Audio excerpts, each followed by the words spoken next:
This is WOMMLP Burlington on 105.9 FM, The Radiator, and now begins Rocket Shop Radio Hour. And tonight we have Portraits of Sawyer with Ben and Adam. How are you two doing tonight? Doing great. Thanks for having us. Yeah, doing well. Thank you. Awesome. So we usually like to kick it off with a song. So what have you got for us? I think for starters, we're going to go back and do one of the first songs that happens to be eponymous and Repeatedly. a little obnoxious, maybe. It's called Portraits of Sawyer.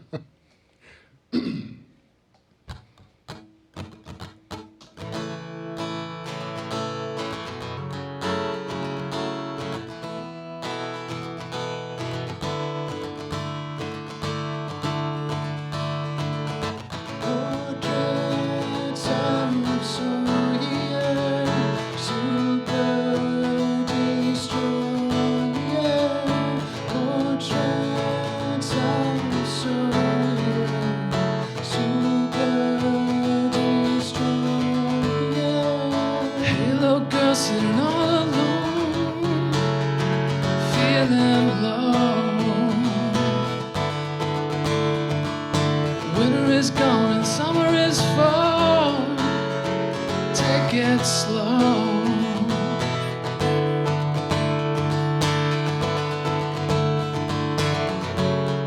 She's got portraits on her wall.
That was Portraits of Sawyer with Portraits of Sawyer. How fitting. I love it.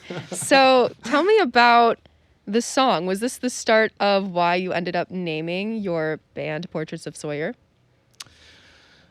No, it was soon after. And I mean, thankfully, we haven't named an album that yet. I guess we probably will have to. That's next, yeah. We had the name, I think the chorus of that we came up with on a subway platform after making $4 in New York one night.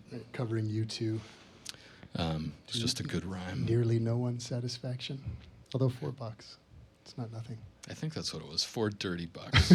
Hey, $4 is $4. It's like the Big Lebowski. Exactly. He's getting robbed and he's like, take the $4. Like, exactly. You're right, it's not nothing. Is there a story behind the words Portrait of Sawyer, or was it just something that kind of came to you? There are rumors out there. Everybody has a story, you know. No, we were joking around one night.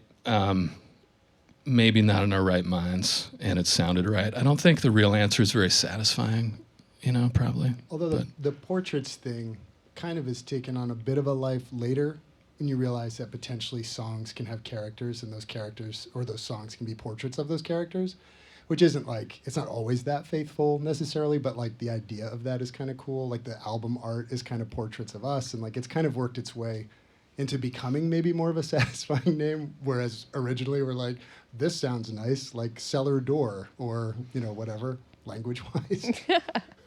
Yeah, we have ended up writing a lot of songs about actual individuals.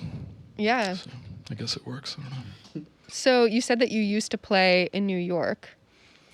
Yeah, I don't know if we can actually, that sentence maybe we can't claim. Well, we played the subway platform and, a couple I think it open still mics. counts. But- I think it counts. All right. Yeah, we played. Yeah. And it's funny, there are a couple, I think because it was so few and far between, that are actually pretty memorable.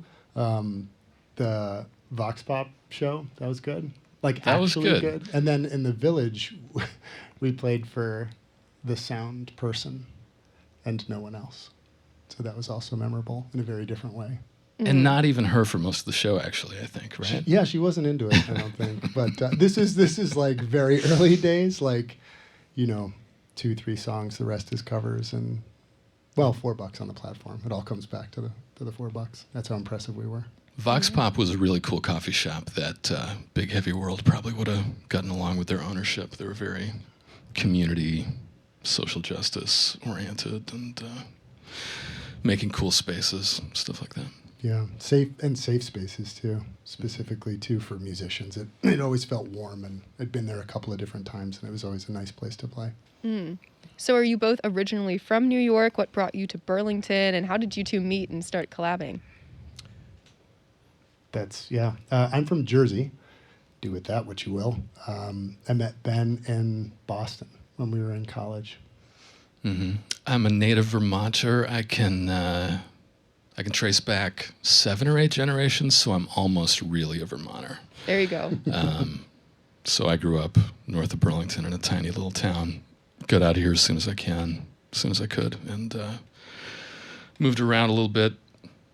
Adam and I met in Boston. We were both at Northeastern at the same time for a little while, and then we ended up living in New York at the same time. And yeah, we were both in a production of The Tempest at the same time. Ben had speaking lines. I was a freshman and had 4 lines and wore a unitard the entire time. I didn't just have lines. I was the lead, and it was terrible. It was awful. That's right. I was too busy being ashamed of my unitard to know what was going on. There you go. So what is like the difference in scenes behind, playing obviously sort of like on the subway, on the street, to then having gigs in Burlington? How did that kind of all come together? Well, it came together because I came back here before Adam did for grad school several years ago. But then Adam moved up with his family, so being in the same place is really helpful when you're trying to be in a band together. Scene-wise, I don't know. I grew up coming into Burlington, and I've moved back a few times, so I have a lot of personal baggage around the scene. I don't really know what it is. I know we've got plenty of great musicians and artists around here, but compared to another city, I don't know. What's your take on it? Yeah, I feel like, I don't know, I really like this, like what the scene feels like to me here as an older guy and a dad, and like being able to play in spaces that feel just as relevant as anything felt then, but back then was, being in the 20s and sort of bombing around and not really not taking necessarily time to stop and appreciate what the scene was. And it's interesting too, specifically in Brooklyn. I lived there for 11 years, and I do feel like even in those 11 years, this scene, or what it felt like, kind of changed even in that time. So yeah, this feels welcoming and strong and kind of more stable, honestly, for lack of a maybe better word. Acknowledging that we've also been locked indoors for a couple of years now, but I think it's pretty good. There's so many UVM and Champlain students for most of the year that Burlington does have some really great vitality sometimes. You can see it going by the bars. Yeah, in your bio, you had said that you were looking to have some more upcoming gigs as soon as the world is more back to normal. Yes. Do you foresee that happening here in Burlington too, with the college scene and everything? I mean, from what I see online, it's happening. People are doing it. I don't. It doesn't feel great to me yet, but hopefully it will very soon. I don't know. Yeah, I know it's like, right, 2 steps forward, 1 step back, but it would be pretty awesome. And I think there is that. I saw Guster not too long ago at the lawn at Shelburne Museum, and I think they said it was the first time they'd played in like forever. Right. Excuse me. And there was like such an energy, and I feel like that's something that everyone hopefully will be able to sort of delight in. Is the performers and the audience alike, and just sort of really just enjoying the hell out of that, not being confined. Yeah, I definitely think we've all been lacking that live music Yes. connection with everyone for sure. So it's always great to have, people come in and play. So yeah, how about another song? Sure. All right.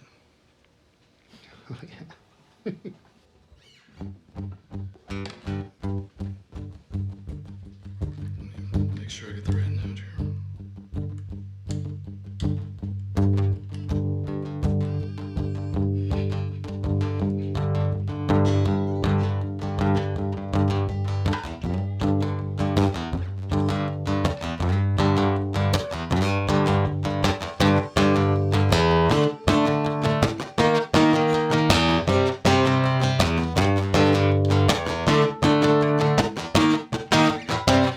In my soul, I told us on my tail to the crows along my road.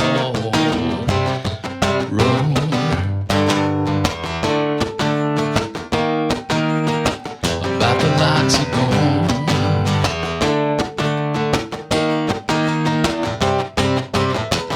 If you grow it for a mile, it can make a monkey smile.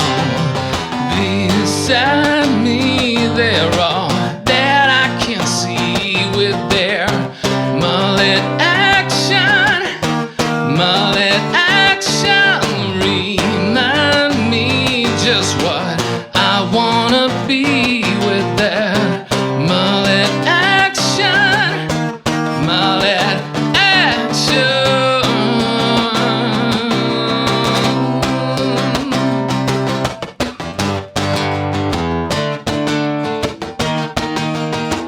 And they're letting me grow.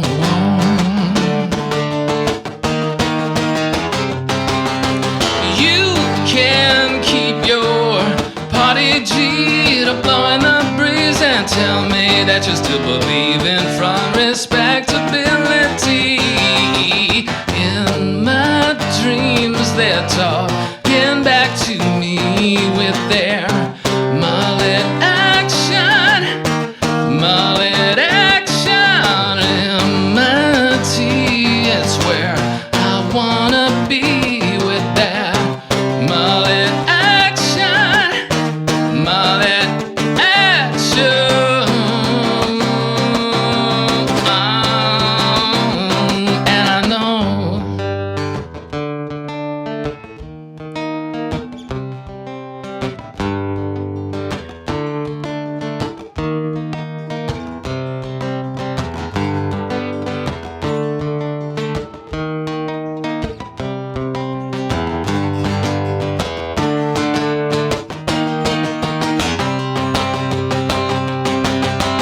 in my dreams they're all that I can see with their mullet action.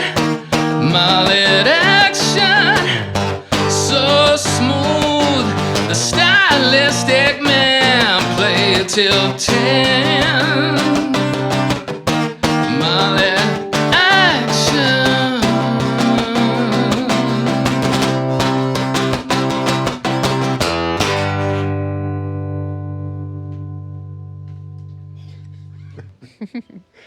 Awesome. So You both have a new album, Whatever You May Say. Was that one from the new album? Yes, that's track 2, Mullet Action. Yes. So tell me a little bit about your new release, your new album. Was this a COVID project? I know a bunch of people, a bunch of artists that we've had in here really sat down and created stuff during COVID. Others really had a hard time. What was that like for you? Yeah, I guess you're not supposed to say it was a COVID project anymore. Yeah. Right? It was, but not for the first year of it. And then in January, I finally went into overdrive on the final mixes. But this goes back way before that. We've been working on these songs, some of them 10 years-ish. Most of the studio takes, though, were the last couple of years in Vermont. Mostly Meadowlark, Little Robot Dog, and some home stuff. But I think Adam sent me the Mullet Action track 11 years ago, something like that. Yes, Wow. roughly a century ago. So sometimes lyrics take me a little while. I had initially recorded it with a friend as a comedy song, and it was called Mullet Action because it was about a guy who was selling his soul to the devil in exchange for like a top-notch mullet.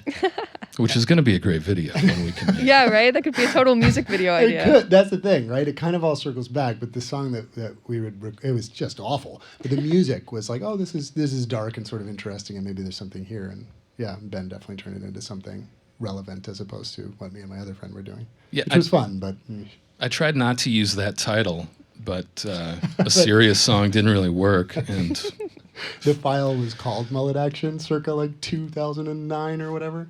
yeah. So yeah. So what is kind of the writing process between both of you? Obviously, you have to collaborate with one another. Kind of who does what are kind of your roles, and how do you work together? It's pretty variable song to song, but when we started, we were in the same space a lot, so there was a lot of organic, like, I guess this is still, for a lot of the songs, the thing is Adam has a guitar part that's really good, and we'll offer it up for us to work on. And then if we're lucky, we make something happen with it. And we've both written songs individually, and we usually find something when we're messing around in the studio. So I think we have a lot of approaches that can work when we're trying to make stuff. Yeah, I think the nice thing is that, excuse me, it actually is sort of that organic song to song. And when we were first recording all the way back in Brooklyn, I had, GarageBand and like a microphone, like placed sadly on the desk, like didn't even have a mic stand kind of situation. But the technology was like far along enough that you could sort of record something respectable. So like we would work at night on music or whatever, and then I would be out and Ben would have sung vocals and I'd come back and the vocals would be there, or he'd be out and I would work on something on top of that. And so like I think that was maybe the seed of that sort of like easy back and forth nature, was just sort of sharing the sad mic on the on the desk and kind of utilizing that. And being able to write during the mixing process, which is key. Like, I mean, you can work stuff out different ways, but that was really helpful to be there, trying to put the song together, and we can just change it on the spot. Even though roommates were watching Jeopardy in the room next door, somehow we recorded stuff. It Indeed, worked. lots of Jeopardy. Creative background noise. Jeopardy, yeah, creative something. You never know. You never know what it could be. Yeah, I mean Trebek. Yeah. Rest in peace. a king among men. There was also something about the ability, even though the technology was so sort of infant, to Ben's point, where we could like, it's the time in a studio that would cost like an obscene amount of money that you can kind of do, and it's your own space for your like 10 friends that'll listen to it when it's done or whatever, but just that initial expression. I remember saying to a roommate before I had moved in with Ben and our other friends, that literally getting GarageBand and being able to record a guitar part and then get the software keyboard going and like play a couple of notes over the guitar, being like, oh my God, this is amazing. And of course now it's like totally second, like whatever. Nobody generally jumps out of their socks for it, but I remember initially noticing that and feeling pretty excited about it. Yeah. Yeah, thanks, Adam, for making it clear that we're both 75 years old. Yeah, I was going to say that, but then I figured that I already did. So what does the recording process look like for you now? Do you still do some of the mixing yourself, or do you really kind of just go to studios? Like you mentioned Robot Dog Studios. So far, we've really just used the nice studios to get recordings, and we're mixing ourselves. We did farm out mastering to a guy who's really good, who I happen to connect with. But now I guess what was one of the nice things about COVID was, and I heard a previous guest of yours recently mention this, I thought it was insightful, just the fact that it normalized remote work, and it didn't make it better, like we all kind of hate it, but it does seem normal now, or more normal, to pass files back and forth and work on stuff individually. I think we work faster if we're in the same room on a mixing console, but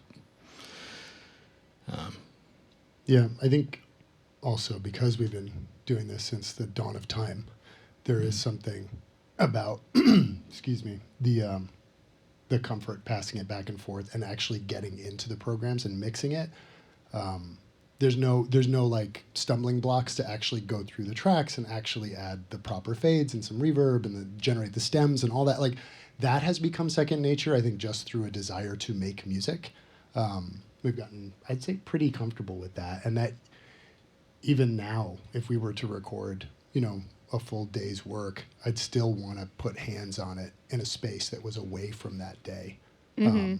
That would probably be, at my desk, or Ben would, do it at his desk, that kind of thing. I would love to trust somebody else with the mix, but we would have to really... No. I mean, they sort of have to be a band member, right? Or like, they have to make the same choices you would, one of the choice sets you would make, and that's hard to find, I think. Yeah, I think you can, right, it could work out, right, but it could be sort of a lot of push and pull and back and forth, and I guess, right, there's a touch of egomania there where it's like, no, I'm going to handle it and make it what it's supposed to be in my head, but then also, like, what else would you, what are you doing, right? You're Right. trying to make the music that is in your head, so. Yeah. So you'd prefer to mix in the same room together and kind of collaborate more in person rather than digitally, as you were saying? I would prefer to go in with a few ideas, have Rick Rubin tell us what to do, and then go to go to the spa. Or Dr. Dre. Absolutely, and Dr. Dre. And there you go, yeah. That's nice. I agree. That sounds good. That's the consensus. Yes. All right. Well, how about we play your third song for the night? Sure.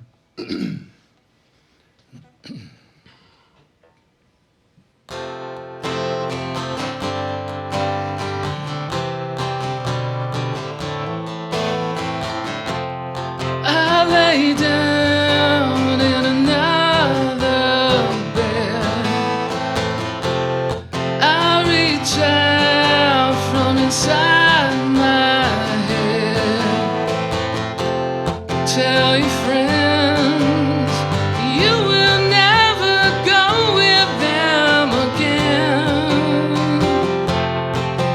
No. If you're trying to fix a broken heart, you don't know what to do. Here's a little trick that'll always work for you. Pack up your stuff and run away.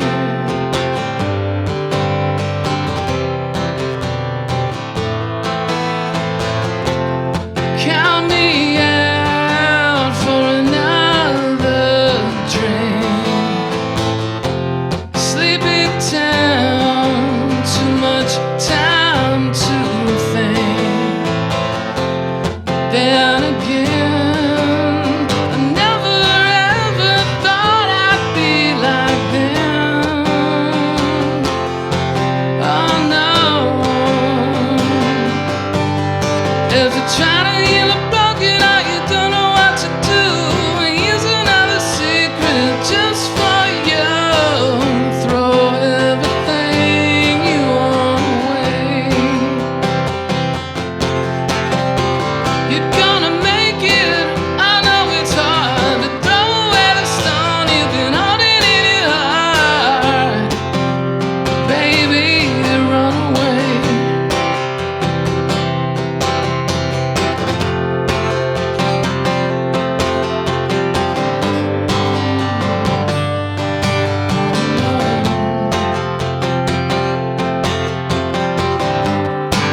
did. You just bumped your pretty head again. Oh. If you're trying to heal a broken heart, you don't know what to do. Here's another trick, but you gotta see it through. Tell everyone to go away. Trying to heal a broken heart, baby, I know it's hard. Go anywhere far away. Tell everyone you're going away.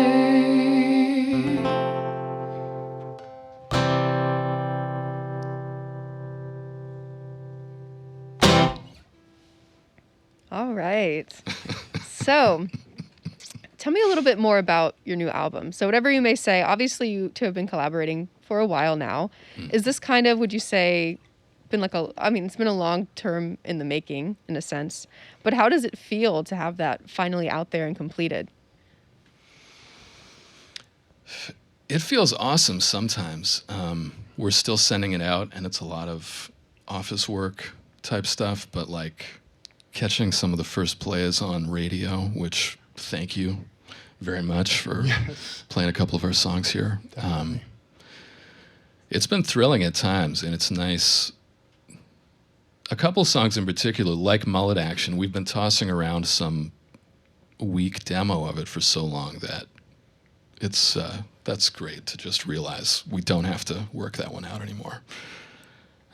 Yeah, sort of. And like turning a page too, right? It's like, because we lived together back then, and then we weren't in the same state, and then, we'd visit now and again and play sort of here and there, and then we ended up in the same state, and then actually getting together again and actually playing together. I mean, there's so much sort of in there too, which is the same as anybody's music on so many different levels, right? It's like personal memories, shared memories, like all of that stuff, and not necessarily letting go of any of that, but like having it exist in its moment in time, which exists as this like tangible album, which is funny because you have actual CDs, which you can't even get in a car anymore. Right. But like literally something that has been all of this time and all of this sort of work, and then there it is in hand, and that does feel pretty awesome. And it's hard to let go of, I find, tossing it back and forth that many times, because maybe it could just be that much better. And it's not to please anyone but ourselves, which is sort of a luxury and also kind of a pain in the rear at times. Yeah, on the standards note, it really is. I mean, it's basically our first album. We've, tried to. We did the best we could a long time ago. It was great for the tools we were using. The microphone but was on a desk. yeah, that's humiliating. And even if we could make this one again right now, it would be a little better. But it's better than the last one. I feel good about it. Yeah. We've got a real album out there, finally. And it's nice to confidently share it. Like there are those false starts and whatever the artistic pursuit, right? It's like this is this naked thing, and people are looking at it, and they're gonna have an opinion and potentially judge it for the better or for the worse, but like feeling strong and handing it off, whereas so many things have not seen the light of day. So like that's a pretty nice step. Yeah. So did you have this theme and idea for the album for a while, or was it something that kind of evolved as you did continue to make new demos or new renditions of the songs that you had previously written together?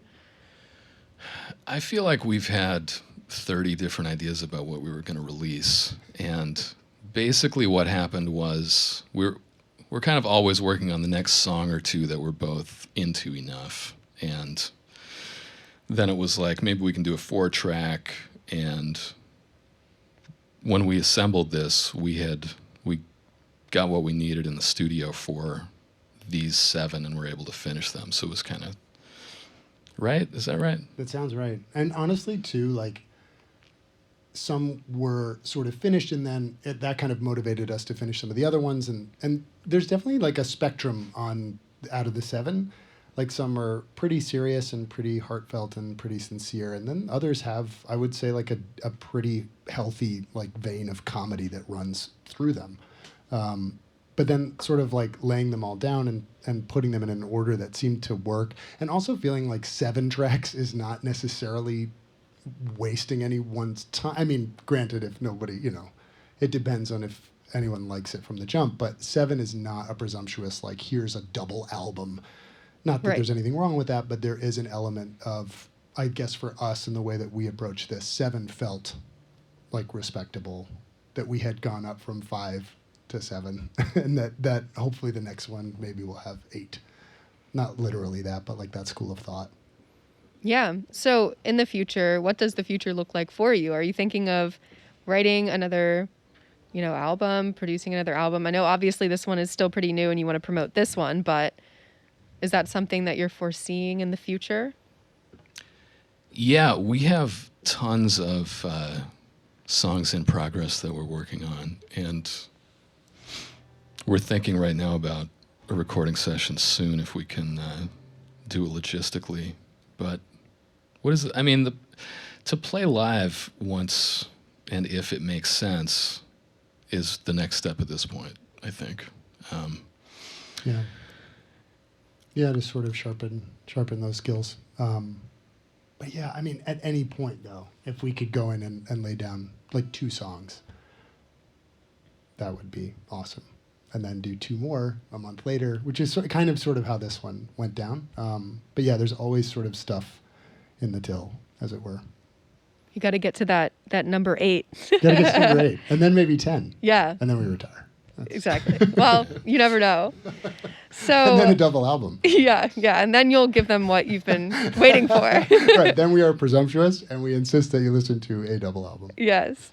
So in terms of gigs and events, obviously still kind of up in the air because of COVID and everything, but is there anything particular that you have in mind that you would want people to know about, that they could attend, whether it's, just like a live on Instagram or if it's, an event in Burlington?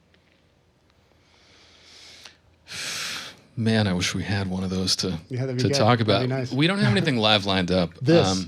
Yeah, this is happening right now. It's literally happening right now. And we do have,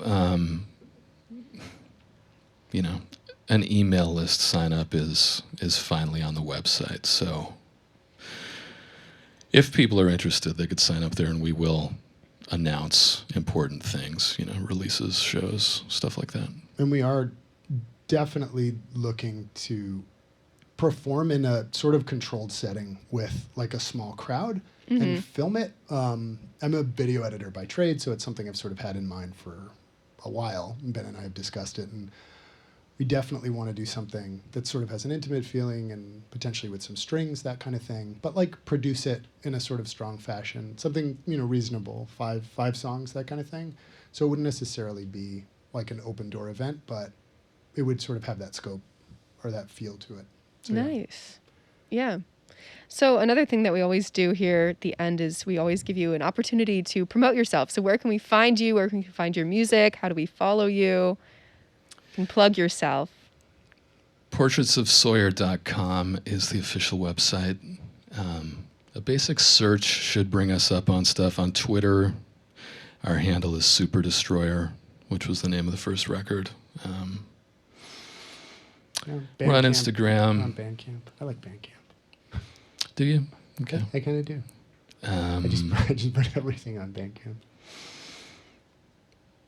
Yeah, Twitter will be pretty up to date, and so will the website. And we've got Adam made some pretty cool videos too on YouTube, on our YouTube channel. Yeah, they're sort of lyric videos, but they're kind of at times odd and conceptual, and yeah. Gotcha. And your YouTube channel is also just Portraits of Sawyer? Yeah, the URL is like UCH7-55. Right. Rolls right off the tongue. But we can find you. Yeah, band name works. All right. Well, how about you play us your last song for the evening? Sure thing. This is called Roll My Number.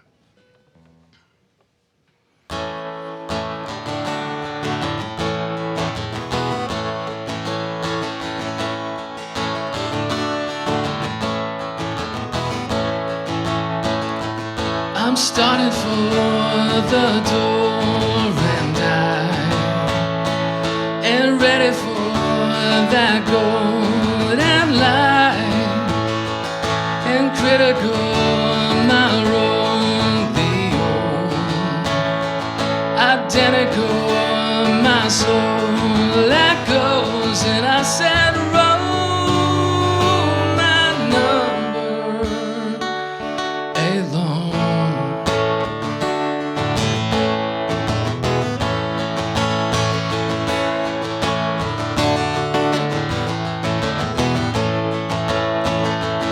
And physical, they can't regrow.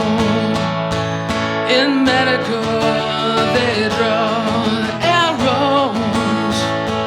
Emphatical, my kitty crows. Heretical, my lamb's a ghost, and I said, roll my number and time.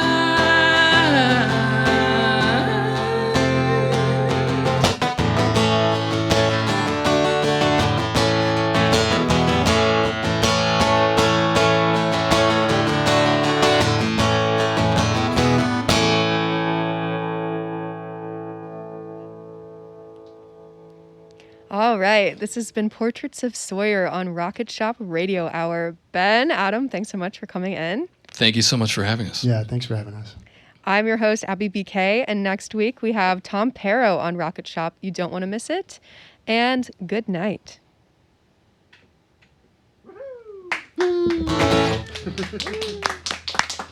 Thanks, guys.